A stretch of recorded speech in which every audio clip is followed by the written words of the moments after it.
A paz de Deus, nosso Pai, e de nosso Senhor Jesus Cristo. Este é o canal Felisberto Moreira, um canal de opinião, reflexões e análises bíblico. Com muita alegria, neste sábado, 18 de janeiro de 2025, que vemos aqui para fazermos mais um vídeo para o canal. Um vídeo impactante, cheio de riquezas da nossa fé, da graça que nos foi disponibilizado em Cristo Jesus.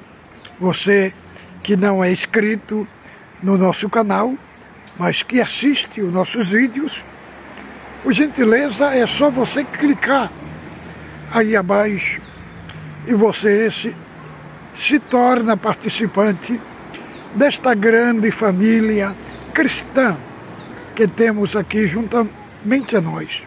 Muitos querendo aprender de Cristo, da sua graça, do seu plano, da sua revelação divina que foi deixada, registrada para nós nas Escrituras Sagradas.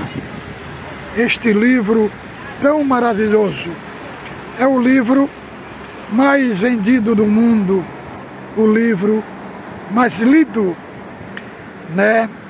pela humanidade, por figuras públicas, por reis, por presidente, por príncipe, por princesa, por rainha, por médico, por filósofo, advogado, engenheiro e toda a classe de pessoas que compõem a humanidade,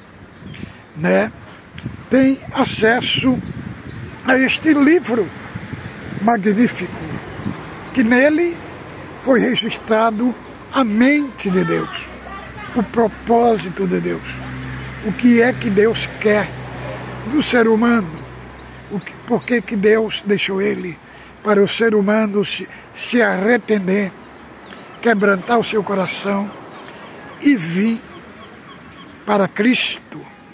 Este é o propósito da Bíblia. Dentro dela que nós construímos o nosso padrão de vida cristã, padrão moral, como cuidar de uma família, como ensinar os filhos, como ensinar os filhos, como ter relacionamento um com os outros, como ter uma vida plena em Cristo, como ter um conhecimento genuíno de Cristo para defender a nossa fé.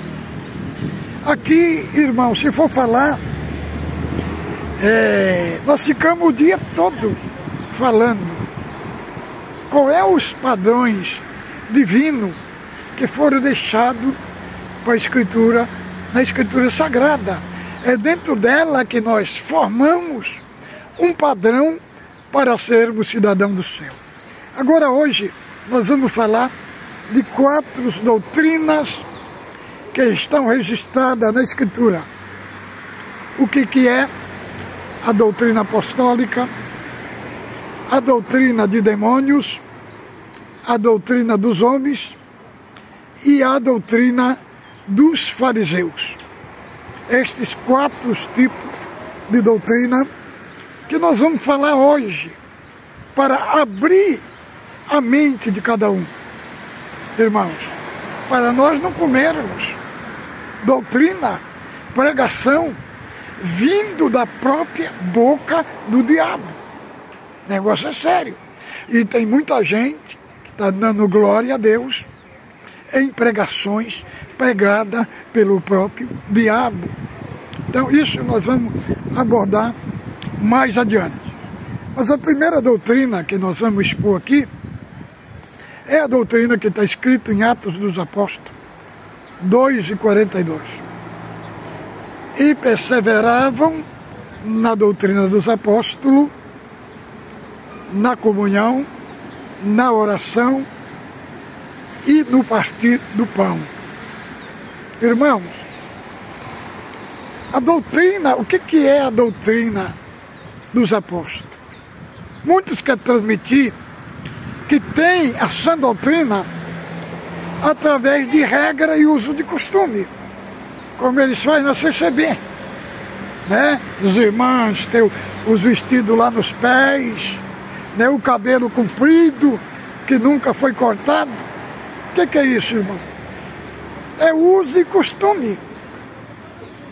Na Bíblia não tem essa doutrina de vestido, a mulher se vestir até os pés. Não.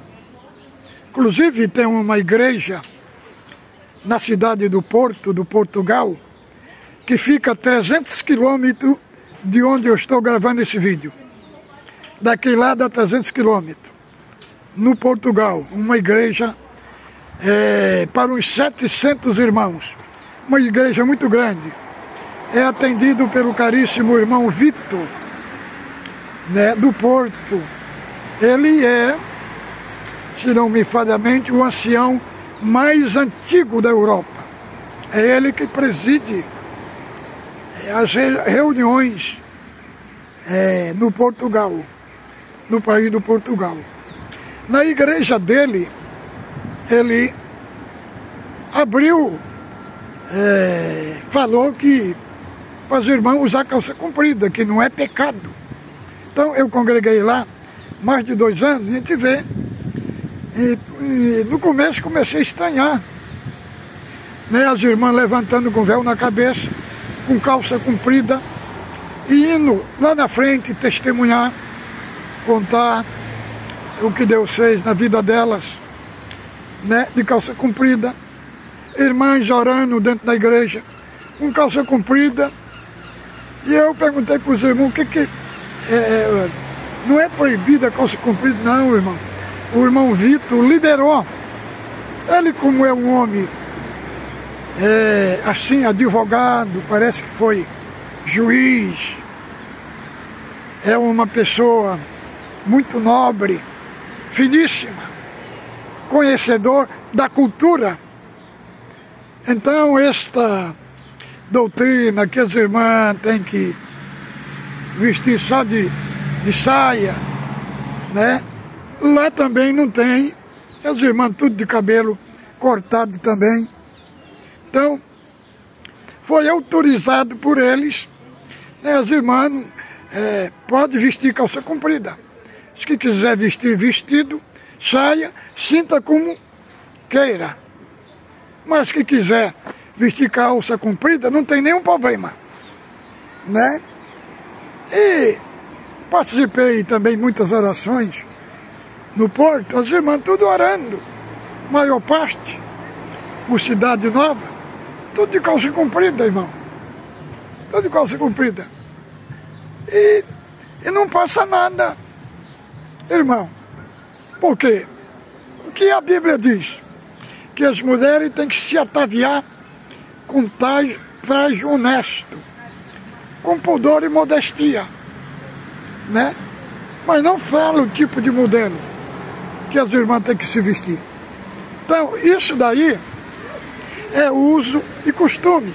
Então, eles dizem que é sã doutrina, mas não tem nada a ver com a sã doutrina. Sã doutrina, você vai ouvir agora aqui, né?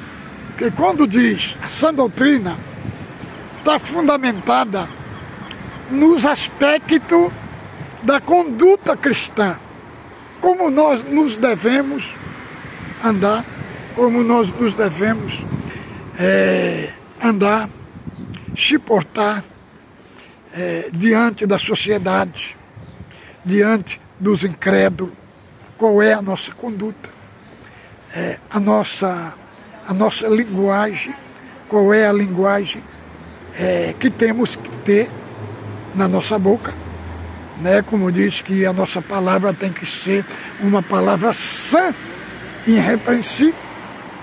Então, a sã doutrina ela está fundamentada nos aspectos do caráter moral, né? Ser honesto, ser honesto nos tratos, nos compromissos, né? Tudo isso está dentro do bojo da doutrina apostólica. Mas o que quer dizer a doutrina apostólica? Irmão, doutrina significa um bojo de princípios que fundamenta a fé de um povo, de um grupo, de uma instituição. Quando falamos doutrina dos apóstolos, significa os princípios dos ensinos de Cristo no Evangelho. Não? Então, os princípios de ensino de Cristo, que os apóstolos aprenderam quando andaram com ele por mais de 3 anos. Então, os apóstolos traduziram essa expressão como ensino apostólico. Os ensinos de Cristo, que os apóstolos implantaram na igreja de Cristo. Vale lembrar que Atos dos Apóstolos é o único livro histórico do Novo Testamento. Ali vai falar da transição do Velho Testamento para o Novo Testamento e da lei para a graça. Depois da ressurreição de Cristo, aí que o Novo Testamento aparece, como está lá em Hebreus, no capítulo 9, falando a respeito do testamento e do testador. Que o testamento só tem validade quando o testador morre. Então, quem é o testador? Quem foi que inaugurou a nova aliança no Novo Testamento? Foi Jesus Cristo, pela sua morte, pelo seu sangue. Como ele falou lá em Lucas 22, a respeito da ceia do Senhor, ele, quando partiu o pão e deu o cálice, falou: este é o sangue do Novo Testamento, que é derramado por muito para a remissão do pecado. Então, porque o Velho Testamento foi fundamentado no sangue também, mas no sangue de bode e de carneiro. Então, o sangue de bode e de carneiro não pôde perdoar os nossos pecados, o pecado do povo. Apenas cobriu o pecado. Aquele sangue de bode e de carneiro era o sangue que apontavam para Cristo. Então, a salvação, toda a salvação na Bíblia, desde o Novo Testamento, desde o Velho e o Novo Testamento, sempre foi pela fé. Desde de Adão até Apocalipse, sempre foi pela fé. Como era que era entendido? No Velho Testamento, salvação era pela fé, apontando para Cristo lá na frente, que havia de vir. No Novo Testamento, a salvação pela fé é apontando lá para trás, para o Cristo que veio. Entendeu, irmão? Então, em Atos dos Apóstolos, é o início da igreja, é o início do nascimento da igreja no sentido literal, porque a igreja, ela vem desde a eternidade. Tem plano que fala a respeito da igreja, como é em Gênesis 3:15, fala que um descendente da mulher ia pisar na cabeça da serpente. Quer dizer, descendente ali que vinha da mulher, referindo à igreja. Agora, ela aparece no cenário, é humano, em Atos dos Apóstolos.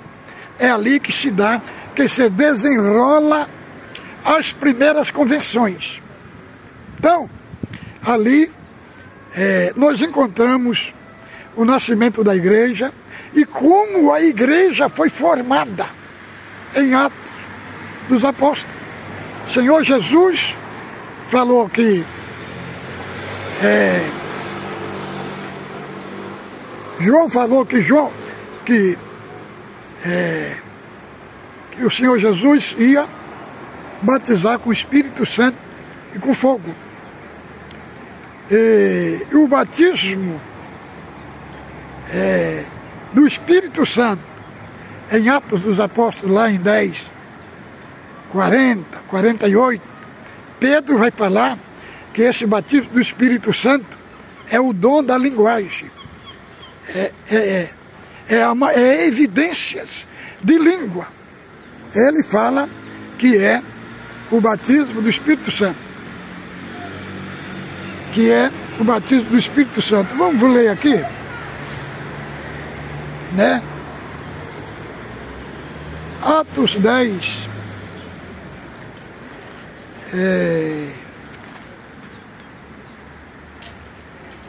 Vamos ver aqui.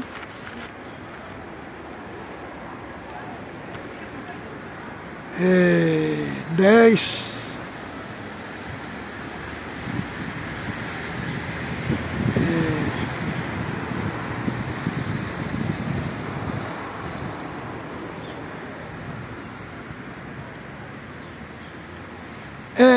Atos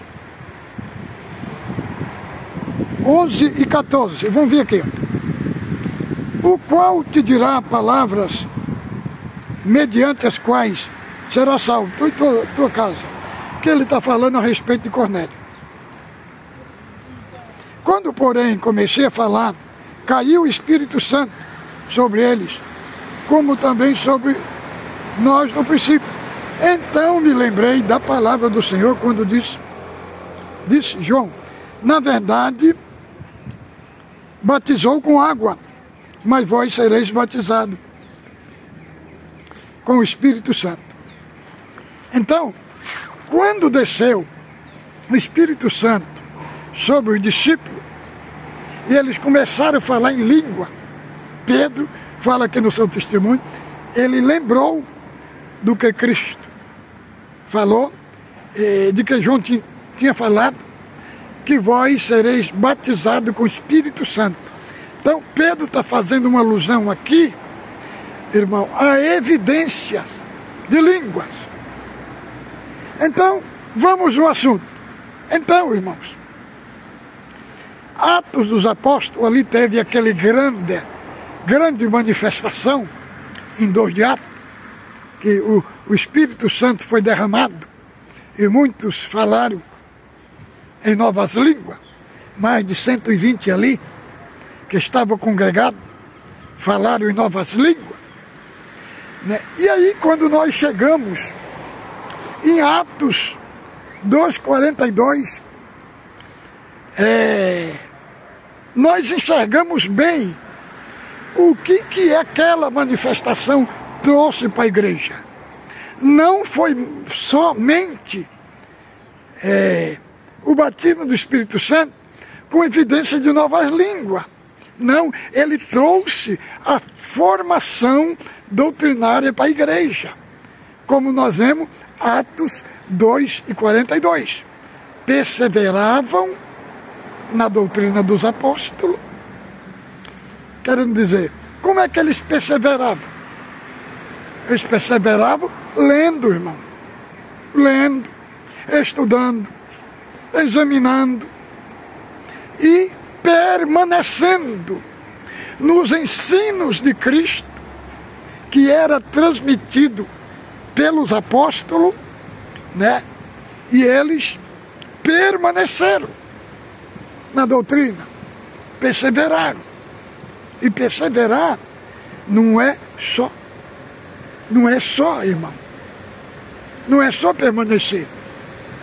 Como é que você vai perseverar numa coisa, sendo que vocês não conhecem? Eles perseveravam lendo, examinando, e entendendo o que é a doutrina dos apóstolos. Entendeu? Então ali é o período de formação doutrinária da igreja. Tanto que nos original nós encontramos escrito Atos do Espírito Santo, não Atos dos Apóstolos. Por que os escritores colocaram Atos dos Apóstolos? Porque o Espírito Santo se serviu dos apóstolos para registrar o que Deus fez, os milagres que Deus fez. No livro de Atos, nós temos mais de 25 a 30 citações sobre o Espírito Santo, sobre a sua manifestação, sobre a sua atuação. Nós vemos que no início, como ainda não tinha uma doutrina pré-estabelecida, os cristãos pegavam os seus bens e repartiam um com os outros. E ninguém tinha necessidade. Isso acontece do capítulo 2 até o capítulo 5. No capítulo 6, quando os apóstolos viram que as mulheres gregas questionavam porque elas estavam sendo desprezadas no atendimento cotidiano, então os apóstolos se reuniram, oraram, e ali eles elegeram.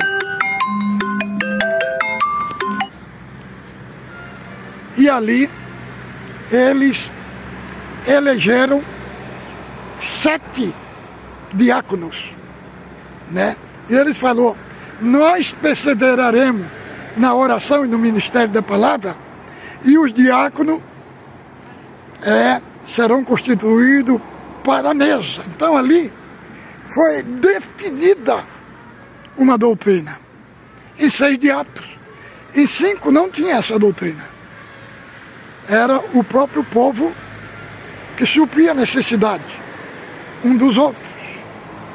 Mas como a igreja foi crescendo e foi ficando muito numerosa, eles precisou organizar a igreja.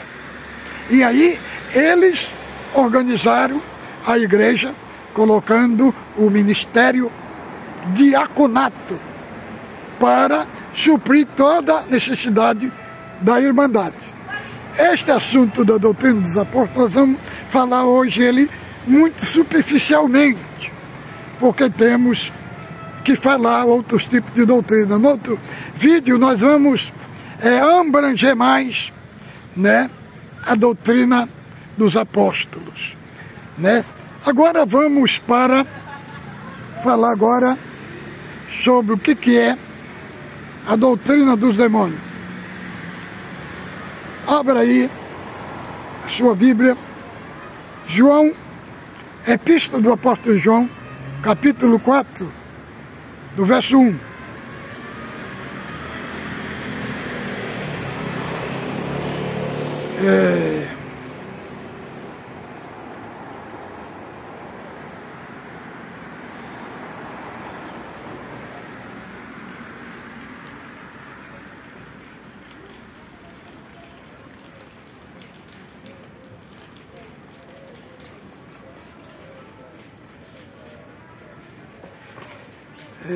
João capítulo, deixa eu ver aqui, irmão.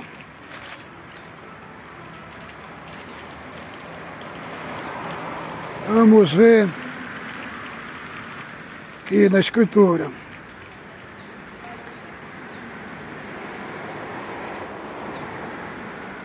É 1 Timóteo capítulo 4 diz assim, 1 Timóteo capítulo 4. Ora, o Espírito afirma expressamente que nos últimos tempos alguns apostatarão da fé por obedecerem a espíritos enganadores e a doutrina de demônios. Então, doutrina de demônio está conectado, né?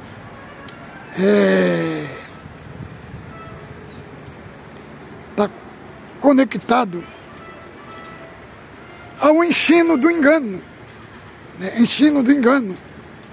Está conectado na apostasia, ensino do engano, ensino que não tem uma sustentação bíblica, ensino que contradiz os pilares da salvação. Esses ensinos, Paulo fala aqui para Timóteo, que são doutrinas de demônio, doutrina que leva a pessoa a abandonar Deus, sabe? A abandonar Deus. Leva as pessoas a abraçar os ensinos de demônio e os ensinos demoníacos que leva a pessoa para longe de Deus. É como nós encontramos lá em Atos 16, 14, 12, quando Paulo estava em Filipe, e ele ia ali, e apareceu uma jovem, que tinha espírito de adivinhação. Falava: esse que estão aqui nos anuncia o caminho do Deus Altíssimo. Do Deus Altíssimo. E Paulo, e aquilo se repetiu por muitos dias. E Paulo, se perturbando com aquilo, teve um dia e disse: Espírito, em nome de Jesus Cristo, te mando que saia dela. Então, era o próprio demônio. E ele falou mentira? Não, irmão. Falou verdade. Porque eles estavam pregando a Cristo e era o servo do Deus Altíssimo. Falou verdade. Mas é muito perigoso quando se ouve uma verdade pela boca do diabo. É muito perigoso, irmão, porque quando o diabo usa de uma verdade bíblica para proferir para alguém, o objetivo dele, disso, não é que a pessoa conheça Deus, apenas ele está usando de uma armadilha, querendo dizer, por detrás daquela verdade está escondido um propósito satânico e diabólico. Como nós estávamos na cidade do Cocalzinho, do Goiás, nós estávamos num posto de gasolina, nós ia congregar, né? E apareceu um homem lá, falando língua, falando de Jesus Cristo. E Deus deu para minha esposa, quando olhei nele, e a minha esposa disse assim: isso daí é o espírito do diabo. E a minha esposa disse: isso daí é o espírito de homicídio. E naquela hora, Deus me tomou para repreender aquele espírito, para falar que ele não tinha nada de crente. Ele disse: como é que você pode? Olha, você já teve muitas mulheres, e a mulher que você tem hoje, ela te abandonou. Ela te abandonou, e você falou que ia beber, e quando voltasse ia tirar a vida dela. E ele caiu num pranto de choro. É verdade, eu ia fazer isso mesmo. E aí, ele pegou, tirou dentro do bolso a arma, falou: eu não mato vocês porque não quero. E aí Deus deu para minha esposa repreender ele. Querendo dizer, né? O próprio diabo, usando do dom de línguas, de uma linguagem, usando de uma linguagem satânica, para tentar nos enganar. Então, irmão, o diabo, ele tem um propósito, igual lá em Filipe. Deus tomou o apóstolo, porque o apóstolo não sentiu comunhão. Não sentiu comunhão. Porque ele estava falando tudo que eles eram. Mas só que era o próprio diabo. E expulsou. Entendeu? Agora vamos a outra doutrina. Agora a doutrina dos homens. Abra aí sua Bíblia.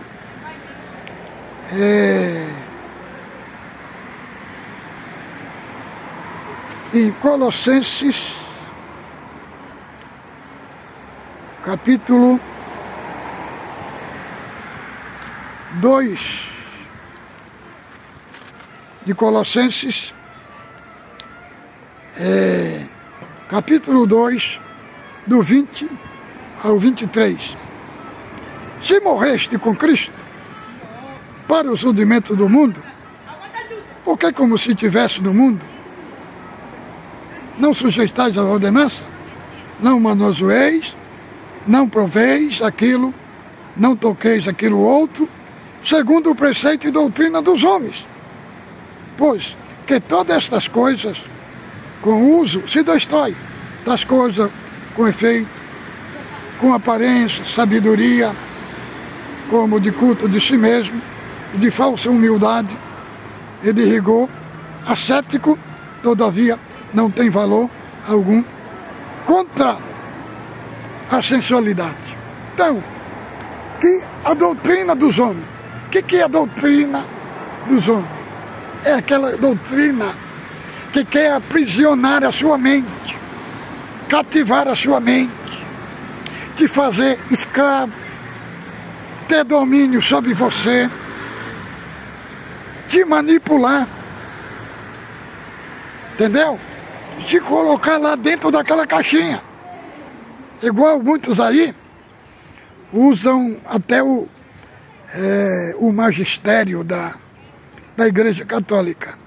Na Igreja Católica, o padre dizia que para a pessoa entender os ensinos de Cristo, tinha que estar dentro daquele magistério lá, dentro daquela caixinha. Então tem muitos aí que diz para você entender a Bíblia, você tem que estar debaixo da submissão dos pastores, né? Você tem que estar debaixo daquele bojo ali para você entender a Bíblia. Será que é isso? É o mesmo magistério, irmão. É o mesmo magistério da Igreja Católica. Será que é isso mesmo, irmão? Será que nós não somos livres para entender a Escritura Sagrada?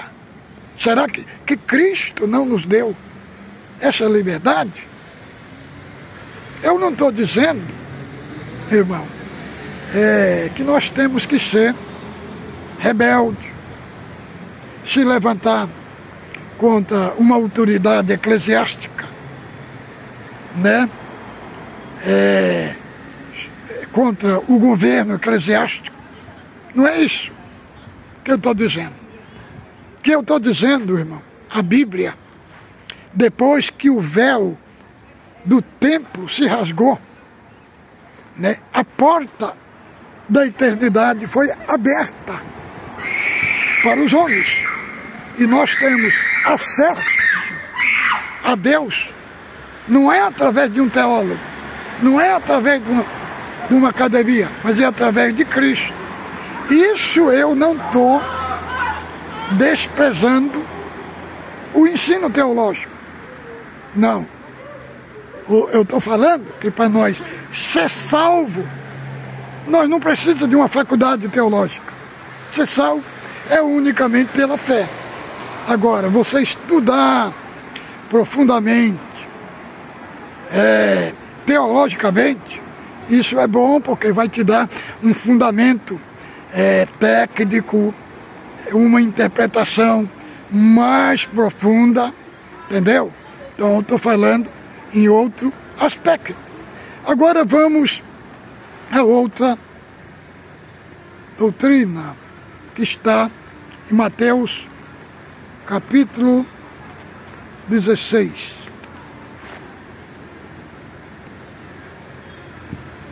Vamos ver. Mateus 16, do verso 5. Ora, tendo os discípulos passado para o outro lado, esqueceram de levar pão. Jesus lhe disse: vede, cautelai-vos do fermento dos fariseus e dos saduceus.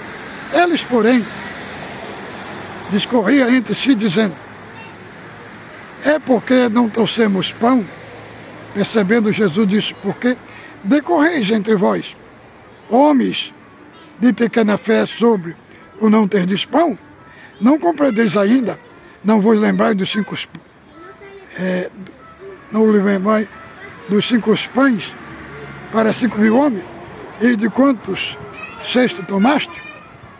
Nem dos 7 pães para 4.000, de quantos cestos tomaste? Como não compreendeis que não vos falei a respeito de pães? E sim cautelai dos fermentos, dos fariseus e dos saduceus. Então entenderam que não dissera que se acautelasse do fermento dos pães, mas da doutrina dos saduceus e fariseus. O que é a doutrina dos fariseus? A doutrina dos fariseus, irmão, é a hipocrisia. Entendeu? Eles falam de Deus, eles falam de Cristo, apenas pela aparência, mas não tem vida cristã. O que é hipocrisia? Hipocrisia, no original, irmão, era um aspecto de um ator que faz um filme, ou faz uma novela, ou uma peça teatral, que no cinema ele aparece como uma personagem.